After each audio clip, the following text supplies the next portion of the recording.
Hey, this little guy came in, the Fimi Palm, and as you'll probably notice, it looks very similar to the Osmo Pocket by DJI. Just got this in the mail not too long ago, been waiting on this and very interested in checking it out. We're gonna do some quick video tests on this and just see what kind of performance we can get out of it. A lot of people are probably gonna ask, is this an Osmo Pocket killer? Is it an actual competitor to it? And before I give you my first thoughts on whether or not that's true, I'll tell you this. Similar to the Osmo Pocket, it is a 3-axis mini all-in-one gimbal camera system that you just pull out and it's good to roll pretty easy. So let's get some of the more interesting specs out of the way. It can shoot 4K 3840 by 2160 at either 30 or 25 frames per second. It can also do 2.7K at either 30 or 60 frames per second or 25 or 50 frames per second. And lastly, 1080p, it can either do it at the same 30 or 60 or 25 or 50 frames per second. Its photo formats are either JPEG or JPEG plus DNG. The max bit rate of this is 100 megabits per second. Where this is actually better than the Osmo Pocket is with its field of view, which has a max of 128 degrees at f4. Where this clearly lacks is it's missing 4K at 60 frames per second. Something that was really cool that the Osmo Pocket could do.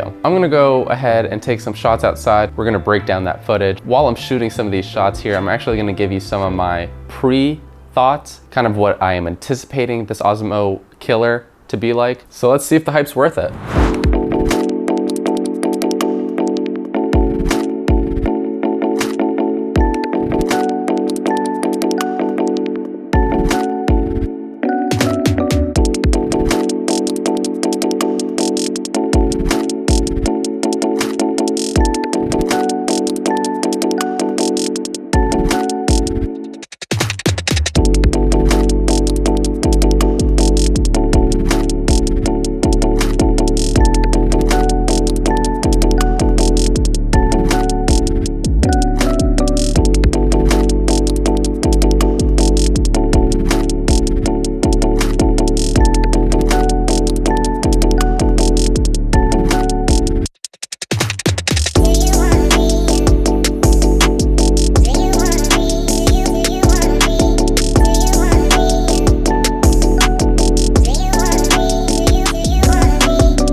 In real stark contrast to what I'm used to, just talking about my camera in general, I have such a heavy setup right now. I went from a pretty light setup with the X-T30 and before that the Sony a6300 and now the X-H1, especially with the battery pack always on it and such larger lenses right now. It's a real nice relief and enjoyment to just be able to go out, make a video like this without needing all that gear. I like having this little LCD screen on here. I can easily see what I'm shooting even though it's pretty bright outside.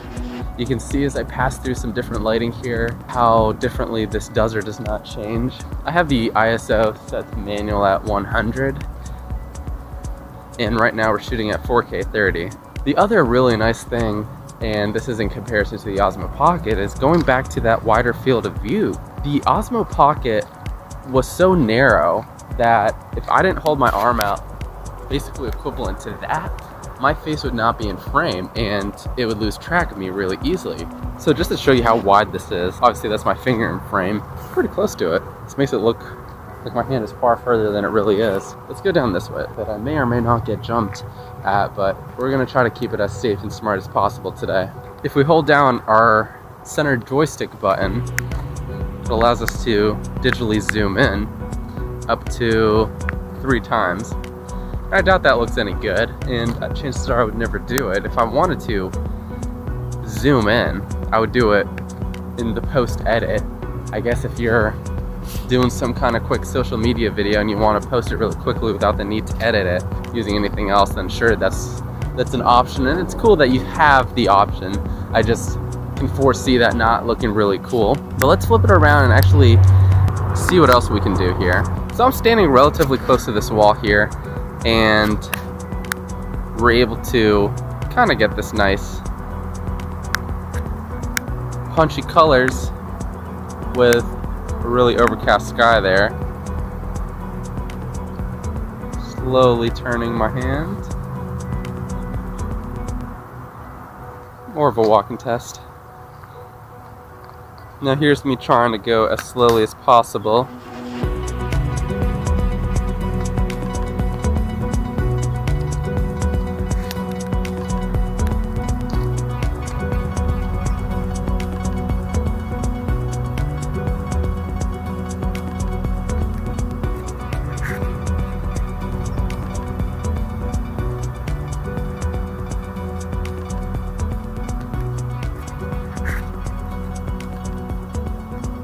So having 3-axis stabilization is great, but similar to the Osmo Pocket, I don't anticipate it to be buttery smooth. With the Osmo Pocket, a lot of the footage would go up and down. It would have that bobbing effect. And because you don't really have any counterweight to it, like you would with a heavier gimbal camera setup, you can't really, with ninja steps, avoid that bobbing motion. It's just not really possible with something like this. This is me going down it more quickly.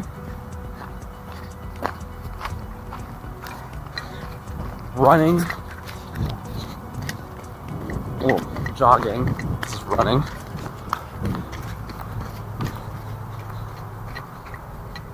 Having the joystick is really good. I'll say that right away.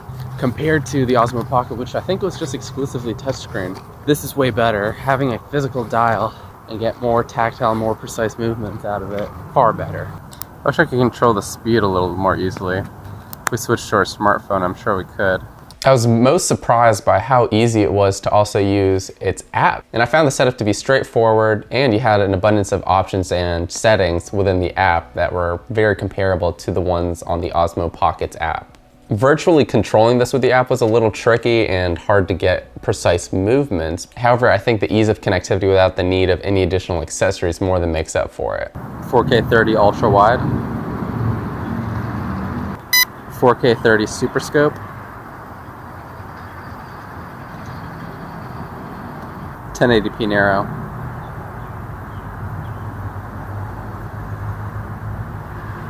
2.7K 60, 4K 30, 2.7K 60, 2.7K 30, 1080p 60. Looks like it auto crops in 1080p 30. So I guess for 60 frames per second it's cropping in. Now this is 4K 30 Superfine with F-Log turned on. This is 4K 30 Fine with F-Log turned on.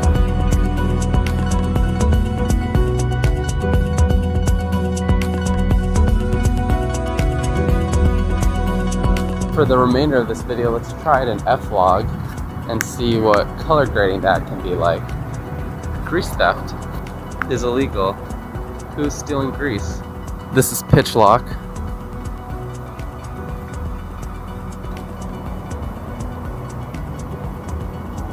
The biggest area this falls short is with its 1080p and slow motion quality. Honestly, I'd completely avoid it, and it feels more of a gimmick on this device and not very usable at all. The only time I'd maybe possibly include it would be for a quick social media post. Aside from that, the quality is just really disappointing, and I wouldn't bother trying to include it in any projects. While some things can be fixed with software updates, this is probably more of a hardware limitations, possibly due to a weaker processor than what we have with the Osmo Pocket.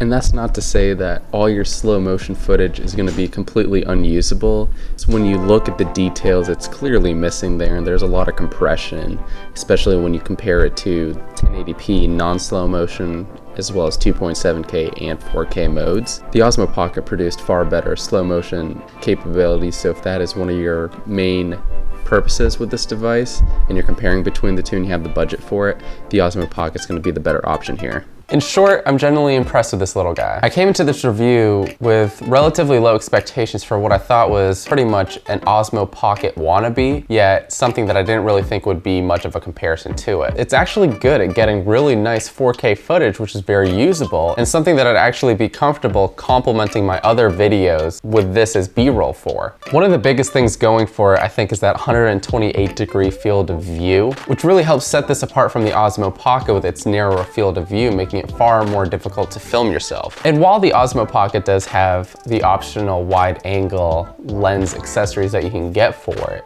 where it really lacks compared to the Fimi Palm is with its connectivity and ease of use features. The joystick on this, as well as its built-in Wi-Fi connectivity on the Fimi Palm, makes it far easier to use, set up, customize, as well as change your settings on the fly. The 4K video quality, the stability that this offers with its gimbal, as well as those added ease of use features, I think make this a very strong contender to the Osmo Pocket and a really good value. If you're like me and you shoot natively in 24 FPS, the absence of that is going to be missed. It just gives you a bit more of that cinematic look without having to do any other post edit. I'm not sure if that's a codec licensing issue or what that would be. I know Canon had that issue but later included it with a software update. It might possibly come in a future update to this, but who knows? At this current time, it's absent and I wish it was included. But if you can get past all these cons, I would say that you're getting comparable 4K quality to the Osmo Pocket, as well as some added features that the Osmo Pocket requires you to pay up and buy more accessories for. With that, it's an excellent all-in-one small little camera system with built-in stabilization that offers really great value. While I can't call it an Osmo Pocket killer, I can say it is an Osmo Pocket competitor. With the pros and cons for each, your choice could go either way depending on your needs, your shooting style, as well as your budget. If you're looking for the absolute best bang for your buck, then you can save about $150 and go with this. If you absolutely must have 4K 60 as well as better slow motion capabilities, then the Osmo Pocket is the better choice for you. With that, I think this little guy is worth checking out and offers really good value. You can find the links below if you're interested in doing so. Clicking and using the links helps support the channel and helps me continue to make videos like these. I'm already working on more future reviews for this, including some low light tests and comparisons to my other cameras, such as the Insta360, which I think is going to be a really interesting one that you guys will want to check out. If you're new, of course, be sure to subscribe, like the video, and comment below. Let me know your thoughts on this camera. Is this something that you think you'll check out? Comment below, let me know. Let me know down below if you like this video, bro. Okay, let me know down below in the comments, yo. Don't actually say that. This is the outro. I can do whatever I want. And until next time.